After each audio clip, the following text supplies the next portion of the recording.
오늘은 다니엘이라고 하는 사람에 대해서 좀 공부를 하려고 하는데, 제가 다니엘의 믿음을 이렇게 정의해 봤습니다. 평생 동안 기도를 쉬지 않은 믿음의 사람. 평생 동안 기도를 쉬지 않은 믿음의 사람 다니엘. 그렇게 제가 다니엘을 소개하려고 해요. 자, 여러분들 기도하고 계십니까? 아멘. 이렇게 조금 나오시는데 기도 열심히 하세요. 다니엘은 평생 동안 기도를 쉬지 않고 기도했던 사람입니다. 그래서 나중에 이 다니엘이 기도할 때에 하나님께서 이제 응답을 해주세요.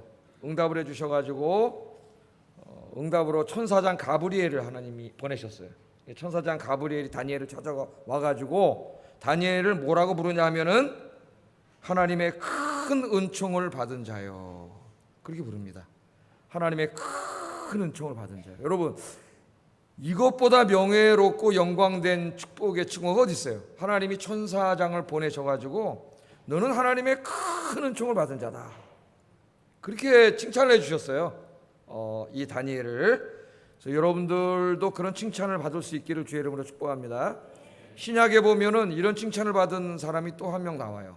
성경에 2명 나와요. 구약에는 다니엘이 나오고 신약에는 누굴까요? 여성인데 예수님을 낳은 마리아.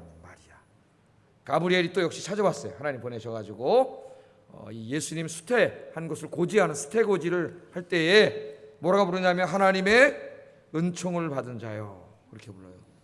그러니까 그 시대에 그 많은 여성들이 있었지만은 하나님이 저 시골 구석에 살고 있는 한 여성을 찾아와서 그 여성을 통해 메시아를 낳게 하고 그 여성이 하나님의 큰 은총을 받은 자라고 하는 칭찬하십니다. 칭찬하셔요.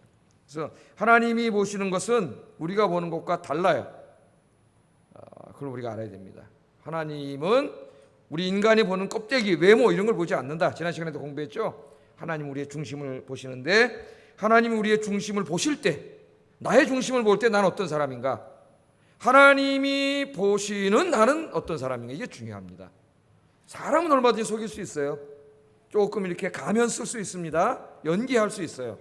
그 위선이라는 말이 원래 연기한다는 말이에요. 연기. 원래는 그런 사람이 아닌데 그런 사람처럼 연기하는 거죠. 사람들 앞에 나가서. 사람들 앞에서는 연기할 수 있어요. 그러나 하나님 앞에서는 연기할 수 없어요. 하나님은 우리의 보이지 않는 것까지 다 보고 계셔요. 자, 그래서 오늘은 이 다니엘을 공부하는데, 다니엘 말씀을 잘 듣고 여러분들, 오늘 예배 오신 여러분들이 다 하나님의 큰 은총을 받은 자요 하는 복을 받는 여러분 되기를 주의 이름으로 축복합니다. 자, 그럼 다니엘은 도대체 어떻게 살았길래 이런 복을 받았는가? 다니엘에 대해서 공부할 게 많습니다. 굉장히 많죠. 다니엘이라고 하는 이 다니엘서는 종말론에서도 굉장히 중요한 말씀이에요. 그런데 오늘은 신학적인 건 다 하지 않고 우리 신앙적인 부분의 몇 가지를 좀 오늘 살펴보려고 하는데, 다니엘의 기도 생활을 중심으로 몇 가지를 좀 생각해 보려고 합니다. 첫째, 다니엘은 어려서부터 하나님을 향하여 뜻을 정했습니다. 이게 중요해. 어려서부터 하나님을 향하여 뜻을 정했어요. 우리 다니엘서 1장 8절 한번 읽어보겠습니다. 시작.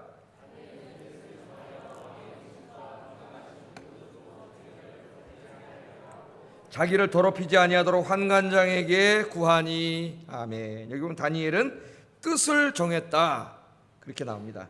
다니엘은 청년 때부터 이 세속에 물들지 않고 내가 하나님만 섬기며 살겠습니다. 하나님이 기뻐하시는 삶을 살겠습니다. 하나님 말씀대로 순종하며 살겠습니다. 그렇게 딱 뜻을 정했어요. 뜻을 정했어요. 오늘 성경이 그렇게 얘기합니다. 자, 여러분 잘 알다시피 다니엘은 어떤 사람이에요? 그가 한 우리나라 나이로 한 고등학교 정도 됐을 때 나라가 바벨론이라고 하는 나라에게 망해버렸습니다. 망해버렸어요. 아니, 고등학교 때가 아니죠. 제가 말을 잘못했어요. 자, 다니엘은 이 바벨론에 끌려가는데 이 바벨론에게 3번에 걸쳐서 침략을 당해요. 3번에 걸쳐서. 그래서 잠깐 제가 여기 좀 정리를 해봤어요. 1차 침략은 605년 BC에 침략을 하고, 두 번째 2차 침략은 598년 BC에 2차로 침략을 하고, 3차 침략은 587년 혹은 586년 정확하지 않습니다만 이때 침략을 해서 이제 유다가 완전히 멸망하게 되죠. 근데 다니엘은 저 1차 침입할 때인 605년 BC에 이 바벨론에게 포로로 끌려가요. 친구들과 이 친구들과 포로로 끌려가서 이 고등학교 때부터 부모와 떨어져 가지고 다른 나라 끌려가서 볼모로 끌려가서 거기에 살게 됐던 친구가 이 다니엘과 그 유명한 세 친구들입니다. 세 친구들이 그렇게 살게 됐어요. 자, 이 바벨론 왕 느부갓네살이 1차 침입 때 그 예루살렘을 침략을 했죠. 그래서 침략을 하고 가면서 그 성전에 있는 하나님께 예배드릴 때 쓰는 성전 기물들도 일부 가져갔고, 또 예루살렘에 살고 있던 그 당시에 그 아주 젊은 엘리트층들, 앞으로 그 유대 사회를 책임지고 나갈 그 엘리트층들을 싹 끌어가 버렸어요. 싹 끌어가 버렸어요. 그게 어디 나오냐면은 3절 4절, 다니엘서 1장 3절 4절에 나옵니다. 같이 한번 읽겠습니다. 시작.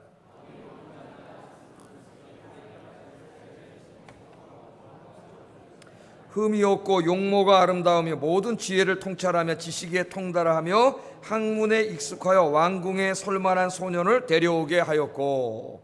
그러니까 여기 보세요 한번. 왕이 이 느부갓네살이죠. 바벨론 왕이 환관장 아스부나에게 명령을 해가지고 뭐라 그랬냐면 이스라엘 자손 중에서 왕족과 귀족 몇 사람 곧 흠이 없고 용모가 아름답고 모든 지혜를 통찰하며 지식에 통달하며 학문에 익숙한 젊은이, 소년이니까 젊은이. 그러니까 이 시대 유대 사회 최고 머리 좋고 똑똑한 잘생긴 그런 엘리트입니다. 엘리트들. 얘네들을 다 잡아와라. 그래서 다 잡아와라. 자, 얘네들이 다 끌려가면 이 나라는 어떻게 될까요? 미래가 없는 거죠. 한 나라의 미래는 그 땅의 젊은이들에게 있습니다.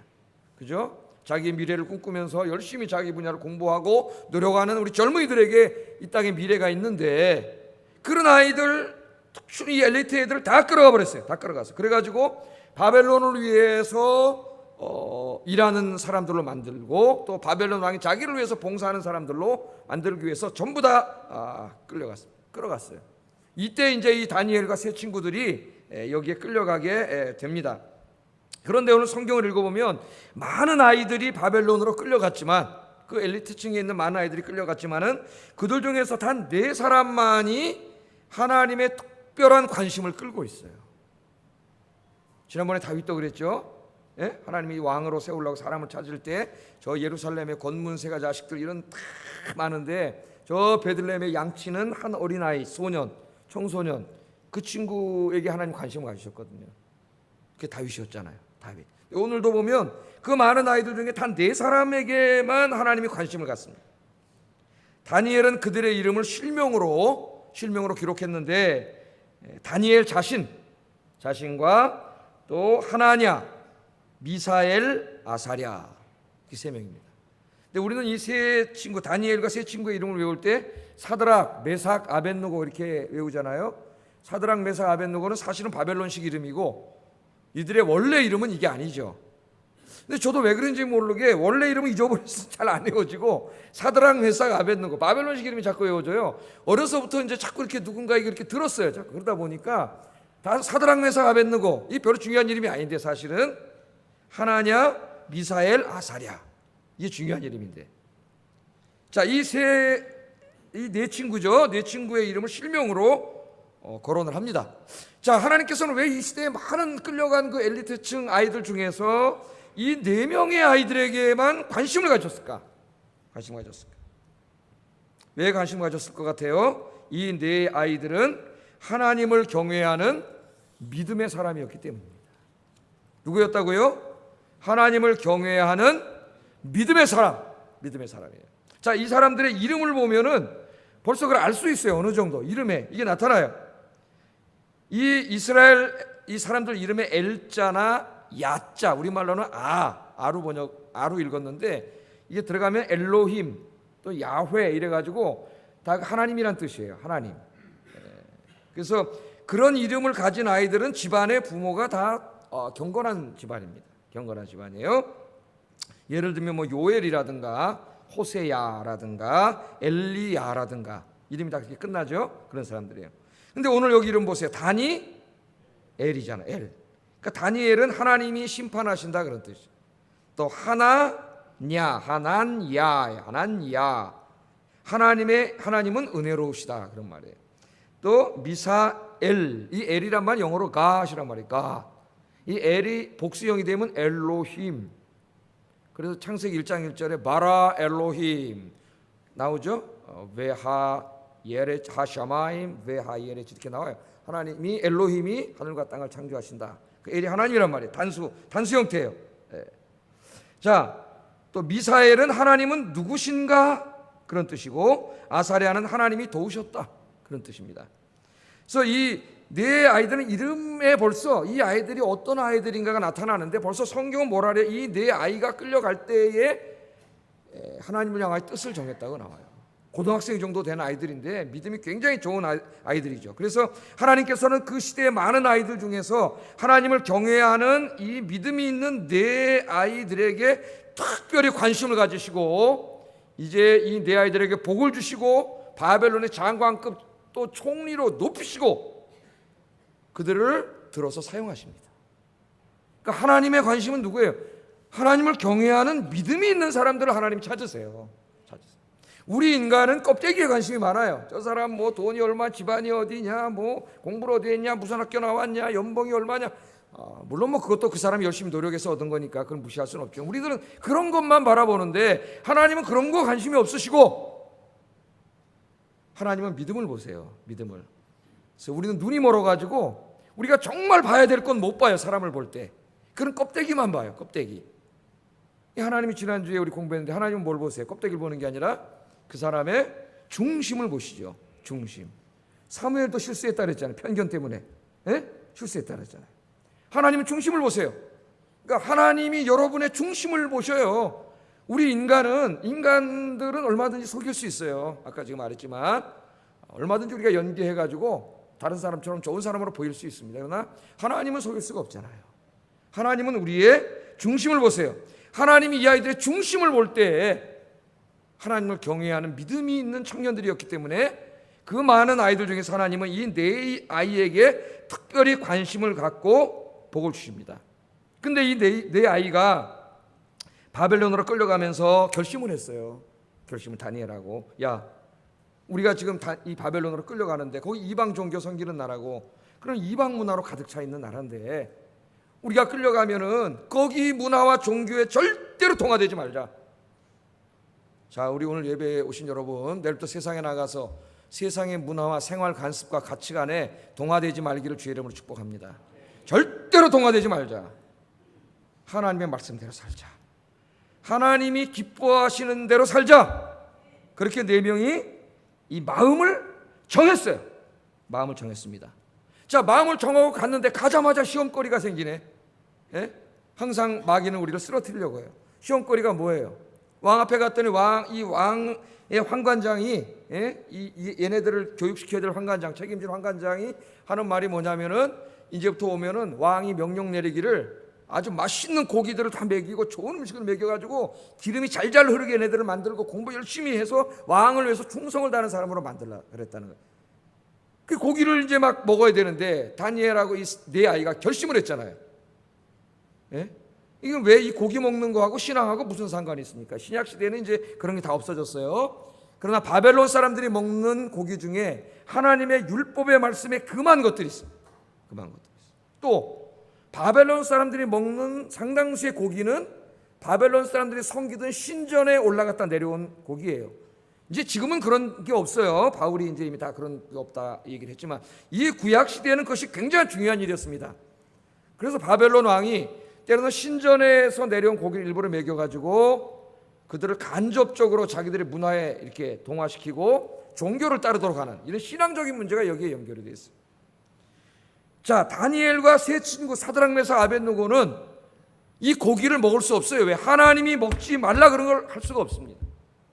옆에 끌려온 다른 아이들은 어떨까요? 얘네들도 다 이스라엘에서 끌려온 애들인데 얘들은 관심이 없어요. 그런 일에 막 먹어요. 그냥 아무 생각 없어요. 그냥 나가서 같이 술 먹고 놀고 세상 즐기고 하는 거 똑같은 거예요. 거짓말하고 아무 뭐 그런 게 없어요. 그러나 다니엘과 사드락 메삭 아벳느고 할 수 없어요. 왜? 하나님이 하지 말라 그랬기 때문에. 그래서 우리는 못 먹겠습니다.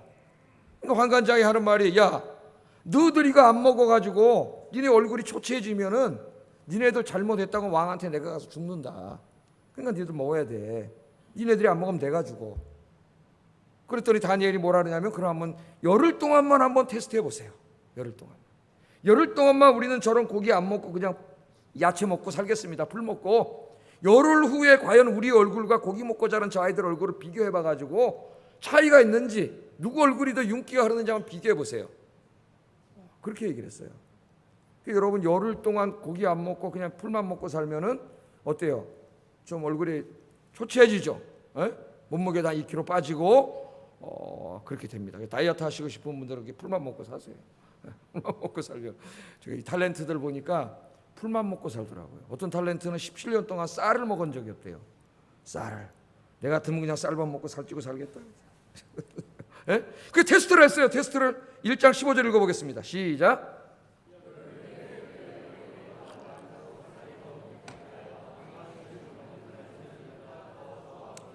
놀라운 일이 벌어졌습니다. 놀라운 일이 벌어졌어요. 열흘 후에 그들의 얼굴이, 풀만 먹고 있었던 그 다니엘과 세 친구의 얼굴이 더욱 아름답고, 그 얼굴 볼 때 있잖아요. 기름기가 흐르고 이렇게 쫙 있잖아요, 여러분. 그죠? 저쪽에 이제 부잣집 이렇게 자식들 보면 어때요? 벌써 어려서부터 기름기가 잘잘 흐르고 귀티가 쫙 나잖아요. 벌써 이상하게 다르게 생겼더라고. 생긴 게 기티가 나잖아요. 근데 보니까 이 풀만 먹은 애들이 그렇게 되면 안 되는데, 얼굴이 초췌해져야 되는데, 그들의 얼굴이 쟤네들 고기 먹고 있는 애들보다 더욱 아름답고 살이 더욱 윤택하여 왕의 음식을 먹은 다른 소년들보다 훨씬 더 좋아 보였다는 거예요. 할렐루야. 누가 그렇게 하셨을까요? 하나님이 하신 거죠. 하나님이. 그래서 하나님의 말씀대로 살면 얼굴이 더 초췌해질 것 같고 인생이 쪼그러들 것 같은데 절대로 그렇지 않다. 자기께로 사는 사람들보다 훨씬 얼굴이 아름답고 윤택해집니다. 그래서 여러분, 얼굴이 아름답고 윤택해지기를 원하십니까? 원하세요, 안 원하세요? 원하시잖아요. 그러니까 뭐 필러도 맞고, 막 필러인가 뭐 하여튼 제가 많이 배웠어요. 보톡스도 맞고 막 좀 주름 쫙쫙 피고 막 땡기고 막 이래가지고, 어떤 탤런트는 연기가 안 된다 그러잖아요. 너무 땡겨가지고 웃어지지가 웃어지지가 않는데 하도 땡겨가지고. 자, 여러분, 그렇게 하지 말고, 여러분 정말 얼굴이 이 아름답고 윤택해지길 원하시면은 여러분 기도하고 찬송 부르시기 바랍니다. 기도하고 찬송 부르고 말씀 읽고 열심히 예배드리면은요 얼굴이 환해져요. 성령께서 여러분 얼굴을 쫙 피게 하시기 때문에 얼굴이 환해져요. 그래서 여러분 기도 생활 많이 하고 신앙 생활 잘하는 분들 얼굴을 보면은 얼굴이 다 어때요? 공통점이 달덩이 같아요. 이렇게 환해요. 그래서 제가 오래전에 선교도 한 교회는 권사님 한 분이 할렐루야 권사님이신데 머리가 하얗어요. 할렐루야 꼭 이래. 할렐루야 차 목사님. 그 권사님 만나고 기분이 좋아요. 기분이 긍정적인 영적인 에너지가 팍팍 나와요. 왜? 성령 충만하기 때문에 얼굴이 그렇게 돼야 되는 거예요. 그 제가 일부 때 그런 얘기 했어요. 제가 옛날에 그 청년 때 저에게 철야기도를 안 해가지고 저 왜 하나씩인지 모르겠어요. 그 당시에 그 다른 교회 이렇게 저 신솔동까지 걸어서 금호동에서 가가지고 거기 예배드리고 새벽 4시까지 새벽 철야기도하고 청년 때 여러분, 그 새벽 예배까지 드리고 집에 다시 걸어왔어요. 차가 없으니까 신솔동에서 금호동까지 예배드리는데 그 중간 중간에 찬양을 이제 부르는데 그 찬양하는데 그 율동하시는 여선생님이 계셔요. 율동 한 분이 이제 기타 치시고 지금 찬양팀 쫙 나와 있지만 그 당시에 뭐 한 명 정도 노래 부르고 기타 하나 치고 이 정도였어요. 노래를 부르는데 뒤에서 보니까 진짜 아름답게 생겼더라고요. 이쁘게 생겼더라고요. 그 여선생님이 그 거기만 쓰면 금방 시집을 가요. 그래서 찬양 인도하면 그 나중에 이제 끝나고 쉬는 시간에 가까이서 이렇게 보니까 참 그 민주적으로 생기신 게. 근데 거기서 이 찬송 부르면서 웃으면서 그 성령 충만한 얼굴이 너무 아름다운 거예요. 그래서 이 얼굴 그 이미지, 인상이라는 게 있잖아요. 사람의 인상. 그 인상은 성령 충만하면 인상이 너무 좋아지는 거예요. 성령 충만하면 그 뭐 표가 막 쫙 이렇고 막 눈이 막 이만하고 막 또 맨날 인상 속에 쫙 있어 보세요. 이쁘지가 않아요. 이 아이들이 고기 안 먹고 지냈는데 하나님께서 성령으로 이들을 지켜주시니까 얼굴이 기름기가 흐르고 윤택해서 고기 먹고 자란 아이들보다 훨씬 더 윤택해졌더라. 할렐루야. 하나님께서 이 아이들 하나님께서 그렇게 해주셨어요. 그래서 여러분 오늘 이 예배에 오신 여러분도 이제 뜻을 정하시기 바랍니다. 뜻을 정하세요. 이 시간에 다니엘과 세 친구들처럼 여러분 인생을 어떻게 살겠다고 하는 분명한 뜻을 정하세요. 오늘 이 여러분 인생 중에 제일 젊은 날입니다. 맞습니까? 맞아요, 안 맞아요? 더 이상 젊은 날 없어요. 오늘이 제일 젊은 날이에요. 그러니까 오늘 제일 젊은 바로 오늘 이 시간에 여러분 어떻게 남은 인생을 살겠다고는 분명한 뜻을 정하세요. 그냥 언제까지 그냥 교회 왔다 갔다 하면서 그냥 그렇게 하루 또 살고 세상 또 나갔다가 하루 살고 이렇게 어떻게 살 거예요? 언제까지? 하나님 앞에 분명한 뜻을 정하고 내가 예배 생활을 이렇게 하겠습니다. 앞으로 기도 생활 이렇게 하겠습니다. 내가 말씀 묵상을 이렇게 하겠습니다. 전도하고 봉사는 이렇게 하겠습니다. 분명히 뜻을 정하세요. 그리고 내가 내일부터 세상에 나가서도 세상 사람들처럼 거짓말하고 불의를 행하고 이렇게 살지 않고 정말 정직하고 거룩하고 정의로운 삶을 살겠습니다. 내가 이제 남 미워하지 않고 사랑하고 용서하며 살겠습니다. 이런 뜻을 정하시고 특별히 여러분 인생에 남은 인생을 정말 하나님 기쁘시게 하는 삶을 살겠습니다. 그렇게 오늘 가장 여러분 인생의 젊은 오늘 이날 이 시간에 뜻을 정하시고 내일부터 그렇게 사시기를 주의 이름으로 축복합니다. 그러면 하나님 뭐라고 그러세요? 예?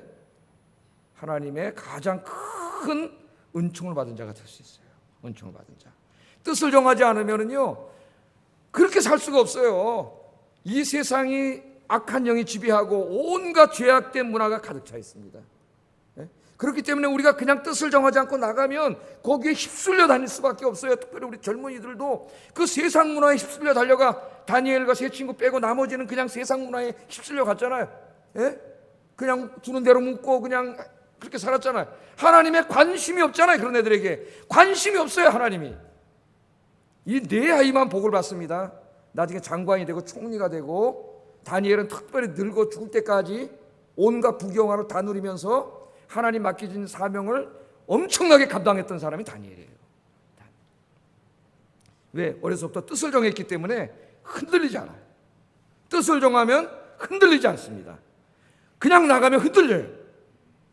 오늘 뜻을 정하고 내일부터 흔들리지 말고 굳건히 서 있는 여러분 되기를 주의 이름으로 축복합니다.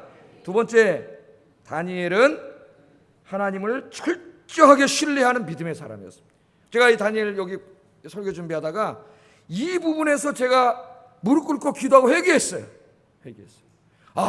내가 목사지만은 다니엘과 같은 이런 절대적인 믿음이 없구나. 그런 생각을 했어요. 자, 어느 날 다니엘이 이렇게 하나님 말씀대로 잘 살고 있는데 다니엘의 인생, 그 세 친구의 인생에 큰 위기가 닥쳐와요. 하나님 뜻대로 잘 살고 있는데 왕이 준 고기도 안 먹고 다 이렇게 믿음을 지키고 있는데 인생에 큰 위기가 찾아와요. 그러니까 하나님의 사람에게도 위기가 찾아올 수 있어요. 고난이 찾아올 수 있어요. 그러나 하나님의 백성에게 찾아오는 고난에는 하나님의 뜻이 있어요. 아셨죠? 운명이 아니에요. 제가 그 운명과 섭리에 대해서 한번 설교했죠. 운명이다. 운명이 있습니까? 그건 운명론자들이 믿는 거예요. 여러분 사주팔자 보는 자들이 운명이란 말 하지 마세요. 기독교인들이 우리는 운명처럼 만났어. 뭘 운명처럼 만나? 하나님이 만나게 해주신 것이지. 할렐루야. 뭘 운명이에요. 운명이 아니에요. 운명은 뭐예요? 어떤 큰 우주적인 힘이든지 신적인 힘에 의해서 이 일이 내 인생에 벌어졌기 때문에 내가 그걸 어떻게 거부할 수 없어. 그냥 체념하고 받아들이는 거야. 그게 운명이에요. 여러분 사주팔자 태어나면서부터 다 거기 기록되어 있기 때문에 숙명론이에요. 숙명론. 여러분 우리 인생은 운명이 아니에요. 다 하나님의 섭리와 하나님의 뜻 가운데 이루어지는 일인 줄로 믿습니다. 할렐루야. 네? 다 하나님의 섭리와 뜻 가운데 이루어지는 일이에요. 우리 일에는 하나 그냥 필요 없는 일이 없어요. 하나님 다 이렇게 하시는 거예요. 자, 어느 날 꿈을 꿨어요. 이 왕이 악몽을 꿨어요. 악몽을 꿨어요. 이 불안해서 이 왕이 말이죠. 권력이 뭐 하루아침에도 왔다 갔다 하는 시대인데 불안해서 잠을 잘 수가 없어요. 그래서 이 꿈을 해석하는 그 시대 지혜자, 공부한 사람, 철학자, 뭐 점쟁이 다 모았어. 다. 내 꿈을 해석을 하는데 꿈 얘기는 안 해준다. 꿈 얘기를 해줘야 되는데 꿈 얘기는 안 해줘. 내가 무슨 꿈을 꿨는지부터 맞춰야 돼요. 안 그러면 다 죽는다 그랬어요. 다 죽여버린다 그랬어요. 왜? 이제까지 거짓말했기 때문에. 내가 꿈 얘기하면 다 엉터리로 해석할 거라는 거예요. 죽여버린다 그랬어요. 그런데 이 명단에 다니엘과 세 친구도 들어갔습니다. 들어갔어요. 꼼짝없이 죽게 생겼어요. 그 다니엘이 어떻게 합니까? 다니엘이 절망합니까? 아니에요. 왕에게 찾아가서 얘기합니다. 나에게 시간을 주십시오. 내게 시간을 주면은, 제가 여기서 진짜 충격을 받았어요. 다니엘서 그렇게 많이 읽고 설교했지만은 이번 설교만큼 강하게 저게 확 다가온 게 없어요. 다가온 적이 없어요. 똑같은 말씀인데, 내게 시간을 주면은 내가 왕이 무슨 꿈을 꿨는지부터 마치고 그 꿈이 무엇을 의미하는지를 해석하겠습니다. 이렇게 얘기했습니다. 왕 앞에 가서. 이게 도대체 뭘 믿고 그런 거죠? 뭘 믿고? 여러분, 제가 어젯밤 꿈꾼 거 맞춰보실랍니까? 예? 그럼 제가 스승님으로 모시겠습니다. 스승님으로. 그럼 저기다 뭐 하나 차려놔야 되겠죠. 제가 꿈꾸면 어떻게 알겠어요? 여러분이 나도 잊어먹었는데. 왕이 꿈꾸면 어떻게 알아요? 근데 다니엘이 뭐라 그래요? 몇 시간을 주면은 내가 왕이 꾼 꿈에 대해서 이야기하겠다는 거예요. 무슨 꿈을 꿨는지. 예? 여러분, 다니엘이 어떻게 알았을까요? 다니엘은 하나님을 철저하게 신뢰했습니다. 살다 보면은 누구나 삶의 위기가 찾아올 수 있습니다. 삶의 위기 속에서 가장 중요한 게 뭐냐? 하나님께서 나와 함께 계시고 삶의 위기에서 반드시 나를 구원해 주실 것이라는 확신이에요. 확신. 하나님을 철저하게 신뢰하는 겁니다. 이게 굉장히 중요해요. 자, 2장 16절 다니엘이 뭐라 그랬는지 한번 읽어보겠습니다. 시작.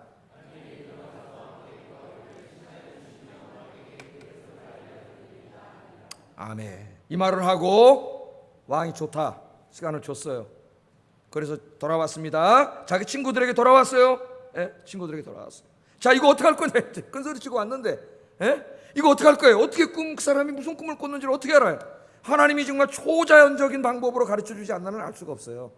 그래서 친구들을 찾아와가지고 사드락 메삭 아벳네고 세 친구를 모아놓고, 참 이 믿음 있는 애들은, 이거 애들이거든요 지금. 믿음 있는 청년들은 이래요. 이래. 뭐라 그러냐? 2장 17절 18절 읽어보겠습니다. 시작. 아사랴에게 그 일을 알리고 하늘에 계신 하나님이 이 은밀한 일에 대하여 다니엘과 친구들이 바벨론의 다른 지혜자들과 함께 죽임을 당하지 않게 하시기를 그들로 하여금 구하게 하니라. 아멘. 다니엘이 왔습니다. 세 친구 불렀어요. 야, 큰일 났다.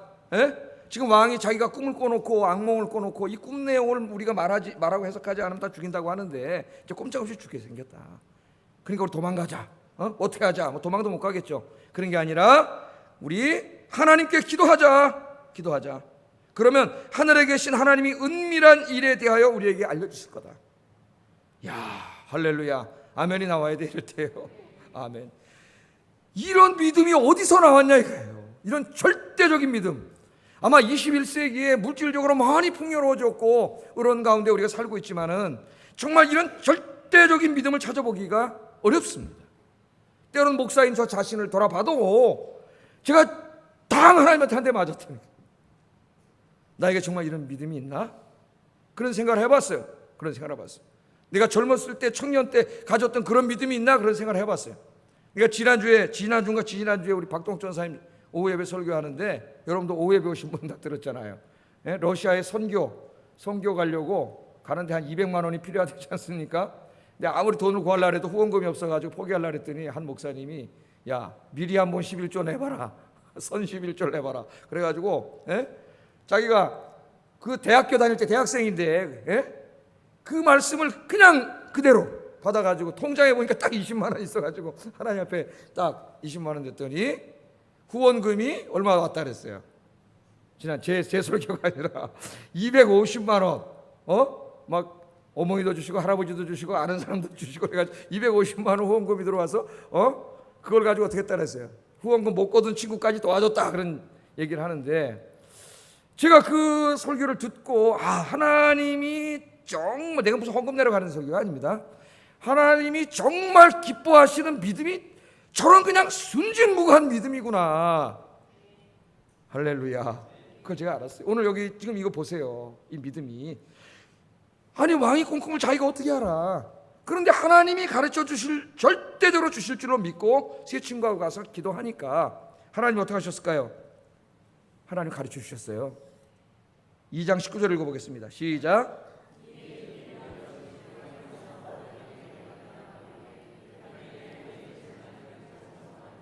아멘. 하나님이 환상 중에 그 왕이 꾼 꿈을 쫙 보여줬어요.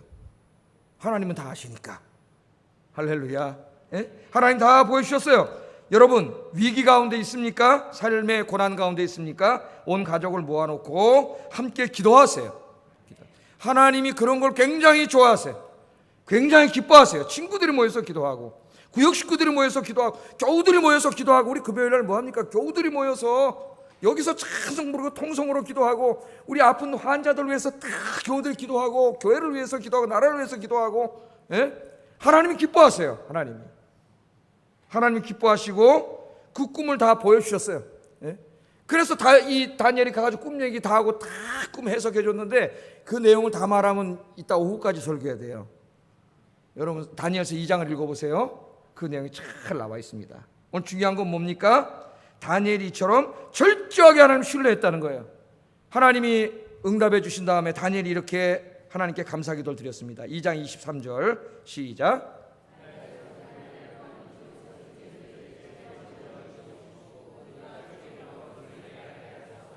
내가 주께 감사하고 주를 찬양하나이다. 곧 주께서 왕의 그 일을 내게 보이셨나이다. 아멘. 그 꿈을 보여줄 줄을 어떻게 그걸 확신합니까, 여러분? 네? 그 꿈을 어떻게 하나님 꿈을 다시 보여줄 거라고 그런 확신을 가지고 이야기를 합니까? 오늘날 어쩌면 하나님이 필요로 하는 게 그런 원하시는 그런 믿음의 사람인 것 같아요.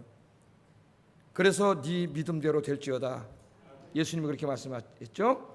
네 믿음대로 된다. 네가 믿는 대로 된다. 그렇게 말씀하시죠. 하나님은 언제든지 줄 준비가 되어 있어요. 하나님은 부족한 게 없어요. 전능하신 분이에요. 불가능한 게 없으세요.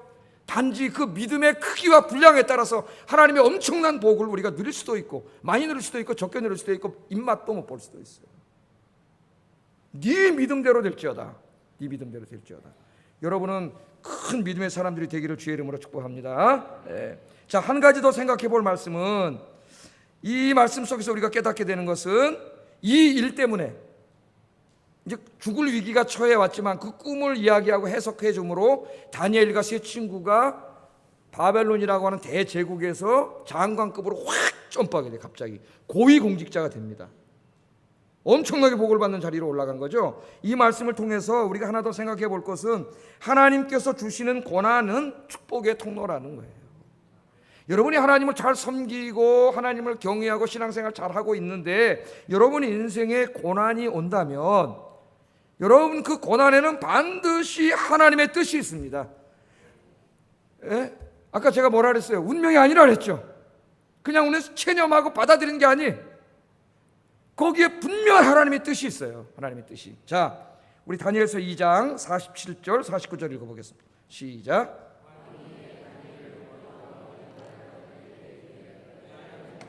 모든 신들의 신이시요 모든 왕의 주제시로다. 내가 능히 이 은밀한 것을 나타내었으니 내 하나님은 또 은밀한 것을 나타내시는 이시로다. 귀한 선물을 많이 주며 그를 세워 바벨론 온 지방을 다스리게 하며 또 바벨론 모든 지혜자의 어른을 삼았으며, 왕이 또 다니엘의 요구대로 사드락과 메삭과 아벳느고를 세워 바벨론 지방의 일을 다스리게 하였고 다니엘은 왕궁에 있었더라. 꿈을 맞춰요. 꿈을 알았어요. 깜짝 놀랐겠죠. 꿈 걸 알았으니까. 꿈을 해석해 줌으로써 왕이 깜짝 놀라가지고 다니엘이 믿는 하나님께 찬양과 경배를 드려요. 다니엘서는 이런 게 많아요. 우리 하나님 믿는 사람이 세상에 나가서 신앙생활 제대로 하면 하나님 안 믿는 사람들이 하나님의 영광을 보게 돼요. 다니엘서에는 이런 내용이 종종 나와요. 하나님 영광을, 사자굴에 들어갔을 때도 그렇죠. 하나님의 영광을 돌리게 됩니다. 뿐만 아니라 이 놀라운 일을 보고 다니엘과 세 친구를 이 바벨론 제국이 높은 지위로 올렸어요. 높은 지위로. 여러분, 하나님께서 여러분에게 고난을 주실 때는 다 이유가 있는 줄로 믿습니다. 이유가. 저도 하여튼 이전 팔이 딱 부러져가지고 한 달 더 읽고 있으려니까 답답해요. 답답하고 책을 읽어야 되는데 이 엄지손가락 쪽으로 이렇게 팔목 돌아가는 데가 부러져가지고 그걸 못 잡잖아요. 이 볼펜을 여기다 껴가지고 줄을 칠 때 이렇게 싹 치니까 빼뚝빼뚝 치더라고 이게요.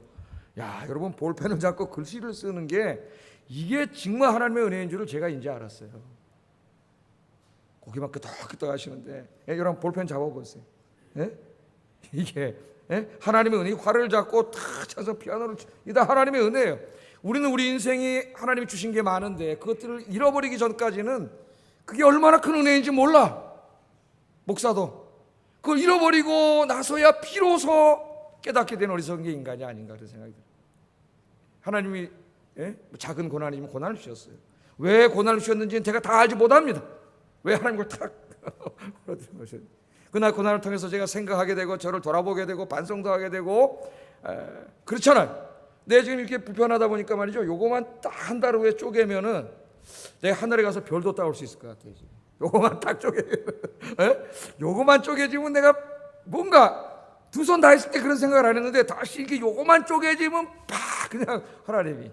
그래서 여러분 제가 우스갯소리로 제 얘기를 했지만은 여러분 믿는 사람들에게 고난이 올 수 있어요. 삶의 위기가 올 수 있습니다. 그거는 운명이 아니에요. 재수 없어서 오는 게 아니에요. 그냥 아무 무의미한 고난이 아니에요. 고난을 당할 때 정말 힘든 게 뭔지 아세요? 고난도 힘들지만은 그 고난에서 아무 의미를 찾지 못할 때 정말 힘들어요. 그러나 우리 믿는 사람들의 고난 다 의미가 있어요. 하나님 뜻이 있어요. 자, 로마서 8장 29절 읽어보겠습니다. 시작.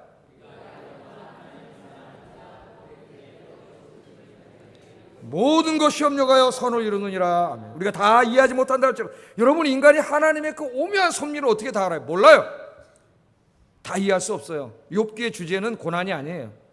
하나님, 우리 인생을 향한 하나님의 섭리를 우리가 다 알 수 없다는 겁니다.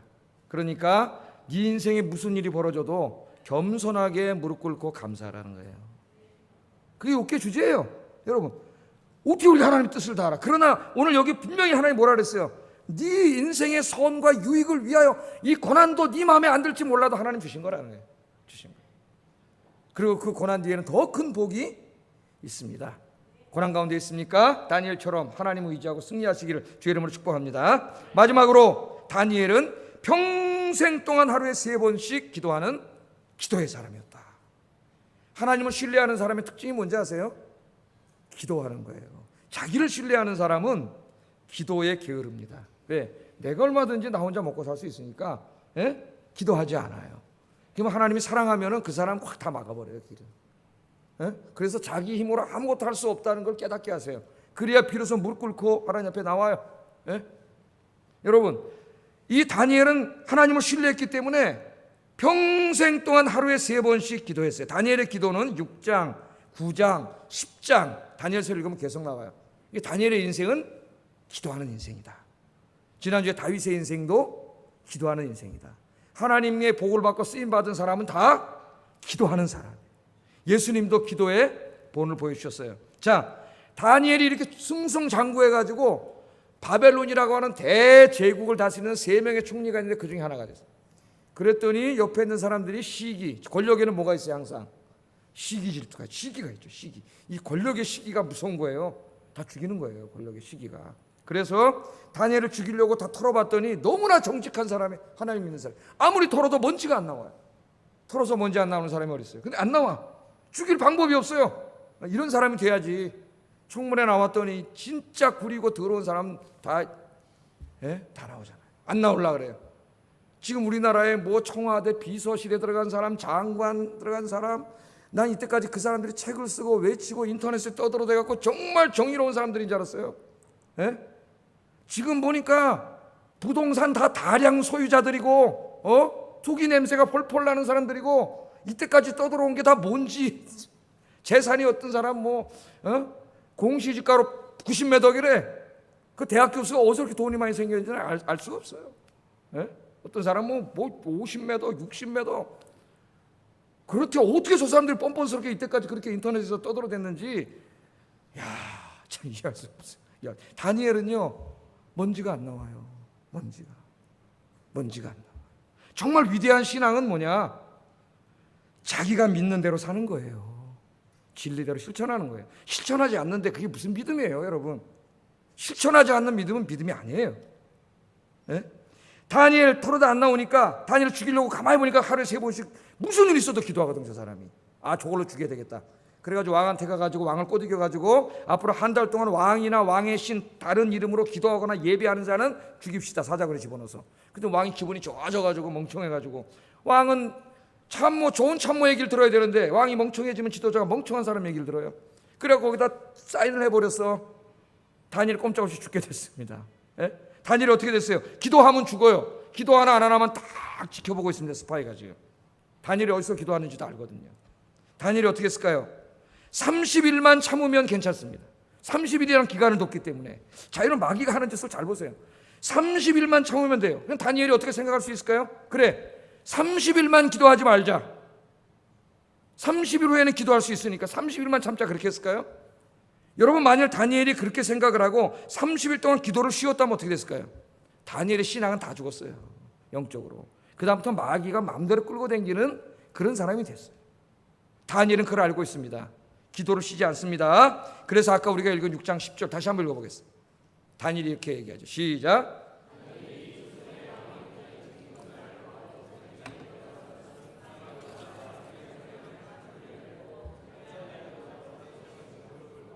그의 하나님께 감사하였더라. 아멘. 불평을 한 것도 아니고 감사 기도를 드렸어요. 다니엘은 청년 때부터 총리가 돼서 그 바쁜 때에도 바빠서 기도할 시간 없다고요? 그 사람 제일 어리석은 사람이에요. 제일 중요한 걸 안 하는 거니까. 기도하면 하나님이 움직이시는데 좀 이따 나와요. 바빠서 기도를 안 한다고? 기도 시간을 줄인다고? 기도에 안 나온다고? 제일 바보 같은 사람. 그럼 자기 인생 혼자 자기가 사는 거예요. 기도에 하나님이 움직이시잖아요. 하나님. 다니엘은 하루에 3번씩 기도했는데 그 총리가 되면서 바쁜 중에도 기도의 창을 닫은 적이 없습니다. 항상 성전이 있는 예루살렘 쪽에 창문을 내고 문을 열어놓고 하나님 앞에 기도했어요. 한 번도 쉰 적이 없어요. 3번씩. 지금 기도하면 사자굴에 들어가서 죽는다는 이 왕의 포고령이 내렸음에도 불구하고 다니엘은 들어가서 감사 기도를 했습니다. 그래서 정말 끌려 들어가가지고 사자굴에 집어 던져줬어요. 놀라운 일이 벌어졌습니다. 하나님께서 사자의 입을 막으셨어요. 할렐루야. 기도하는 자는 놀라운 하나님의 일을 체험한다. 그러니까 이런 절대적인 믿음. 여러분, 사자굴에다 집어 던지는데 어떻게 기도를 30일만 쉬면 되는데 우리는 약해져요. 그러나 하나님을 절대적으로 신뢰하고 믿으면 다니엘의 하나님을 체험하게 됩니다. 우리가 왜 그런 21세기에 이와 같은 하나님을 체험하지 못하느냐? 그런 믿음이 있는 사람이 없기 때문이에요. 그래서 제가 회개한 거예요. 그런 믿음이 없기 때문에 그런 하나님을 체험하지 못해요. 그래서 여러분을 가장 행복하게 하고 여러분의 인생을 가장 풍성하게 하는 것은 믿음이에요. 믿음. 여러분, 다니엘서 9장에 보면은 다니엘이 기도를 해요. 기도를 하는데 어느 날 성경 예레미야서를 쫙 읽습니다. 여러분, 성경 많이 읽으세요. 성경에 하나님 뜻이 있어요. 예레미야서를 읽다가 바벨론의 식민 통치 기간이 70년으로 정해졌다는 걸 알게 됐어요. 예레미야서를 읽다가. 그래서 날짜를 계산해 보니까 날짜가 다 됐어요. 다니엘의 마음이 너무 기뻤습니다. 70년 동안 식민 통치를 당했는데, 우리나라는 36년 당했는데 70년 동안 식민 통치를 당했어요. 네? 근데 하나님이 해방시켜 줄 날이 다가왔어요. 성경을 읽다 깨달았어요. 그래서 무릎을 꿇고 금식하면서 하나님 앞에 기도합니다. 속히 일을 이루어 주세요. 기도하면서 자기 민족이 하나님 앞에 죄 지은 것에 대해서 철저하게 회개하는 기도를 해요. 다니엘서 9장에. 이 자세가 굉장히 중요한 거예요, 여러분. 하나님 앞에 잘못한 걸 회개하는 것. 그랬더니 하나님이 응답을 해주셨어요. 9장 20절 21절 읽어보겠습니다. 시작. 내 하나님의 거룩한 산을 위하여 내 하나님 여호와 앞에 간구할 때 곧 내가 기도할 때 이전에 환상 중에 본 그 사람 가브리엘이 빨리 날아서 저녁 제사를 드릴 때쯤에 내게 이르더니 내게 가르치며 내게 말하여 이르되 다니엘아, 내가 이제 내게 지혜와 총명을 주려고 왔느니라. 곧 내가 기도를 시작할 즈음에 명령이 내렸으므로 이제 내게 알리러 왔느니라. 너는 크게 은총을 입은 자라. 아멘. 하나님 뭐라 그래요? 너는 크게 은총을 입은 자라. 그래서 네가 기도하려고 무릎을 어떻게 했다고요? 기도를 시작할 즈음에 이미 기도 명령이 내렸다는. 아까 제가 뭐라 그랬어요? 우리가 무릎 꿇으면 하나님이 일하기 시작합니다. 여러분이 뛰어댕기면 여러분 혼자 뛰어댕기는 거예요. 여러분이 무릎 꿇으면 누가 일하세요? 하나님이 일하기 시작했어요. 하나님이 어떻게 하셨어요? 무릎을 꿇은 그 첫날 이미 명령이 내렸다 그러잖아요. 다니엘서 10장에 보면은 다니엘이 다시 하나님 앞에 기도를 드리는데 3주 금식 기도를, 세일의 금식 기도를 이제 하나님 앞에 드려요. 그래서 우리나라 한국교회에서 요새 세일의 기도 해가지고 우리 교회도 좀 했었고 하지요. 자, 3주 금식 기도를 드리는데 여러분도 좀 많이 기도하세요. 근데 하나님 응답이 왔어요. 뭐라고 왔느냐? 다니엘서 10장 12절 읽어보겠습니다. 시작. 내 하나님 앞에 스스로 겸비하게 하기로 결심하던 첫날부터 내 말이 응답받았으므로 내가 내 말로 말미암아 왔느니라. 다니엘이 금식 기도하기로 3주간 내가 금식 기도해야지 작정하고 기도하기로 작정한 그 첫날 이미 하나님 어떻게 했다고요? 첫날 기도 응답이 떨어졌어요. 하나님 우리가 중요한 걸 가르쳐 주잖아요. 여러분이 기도하기 시작하면은 하나님이 여러분을 위해서 일하고 계세요. 하나님이 응답해 주세요. 이렇기 때문에 이 하나님은 다니엘을 가장 이 다윗을 마음에 합한 자로 여기고 다니엘이 하나님의 큰 은총을 받은 자로 하나님께서 그렇게 복을 주시고 다니엘이 기도할 때마다 속히 응답해 주셨습니다. 여러분 남은 인생이 기도의 인생이 되기를 주의 이름으로 축복합니다. 무엇보다도 무릎 꿇고 더 많이 기도하는, 그래서 다니엘처럼 더 풍성하게 하나님을 만나는 우리 아영교회 성도님들이 되시기를 주의 이름으로 축복합니다. 절대로 기도의 창을 닫지 마세요. 여러분 기도의 창이 닫혔습니까? 열렸습니까? 여러분 지금 기도하고 있습니까? 시간을 정해놓고 정해진 장소에서 여러분 상당한 시간을 가지고 여러분 인생의 깊은 문제들을 끌어안고 때로는 나라와 민족과 이 교회를 끌어안고 여러분 하나님을 만나는 시간을 갖고 있습니까? 그 창문이 닫히지 않기를 주의 이름으로 축복합니다. 그 기도의 창이 닫힌 사람은 인생이 절망인 인생이에요. 왜? 하나님과 상관없는 인생이에요. 오늘 시간에 기도의 창을 열고 다시 하나님을 만나고 기도하는 여러분 되기를 주의 이름으로 축복합니다. 기도하겠습니다. 오늘 말씀을 생각하면서 기도하겠습니다. 하나님, 내 인생의 가장 젊은 날이 오늘 이 시간입니다. 주님을 향하여 뜻을 정하게 하여 주시옵소서. 기도하시고 어떠한 상황 가운데서도 절망하지 말고 절대적으로 하나님을 신뢰하게 하소서. 하나님을 신뢰하는 가운데 기도의 창을 열고 하나님 앞에 기도하는 삶을 살게 하소서. 기도하겠습니다. 사랑하신 아버지 하나님, 감사합니다. 오늘 귀한 말씀을 통하여 다니엘의 신앙을 통하여 다니엘이 어떻게 하나님의 마음에 합한 자가 되었고 하나님의 큰 은총을 받은 자가 되었는지 오늘 몇 가지를 살펴보았습니다. 다니엘은 청년 때부터 하나님의 말씀대로 하나님의 뜻대로 살기로 마음의 뜻을 정한 사람이었습니다. 어떠한 위기 가운데서도 흔들리지 않고 하나님을 절대적으로 신뢰하던 사람이었고, 그렇기 때문에 하루에 3번씩 하나님의 성전을 향한 창문을 열어놓고 평생 동안 기도했습니다. 그래서 하나님의 가장 큰 은총을 받은 자가 되었습니다. 오늘 우리 아영교회 성도들이 이와 같은 삶을 살아서 다니엘의 복을 받는 저희들이 되게 하여 주시옵소서. 예수님 이름으로 기도드립니다. 아멘.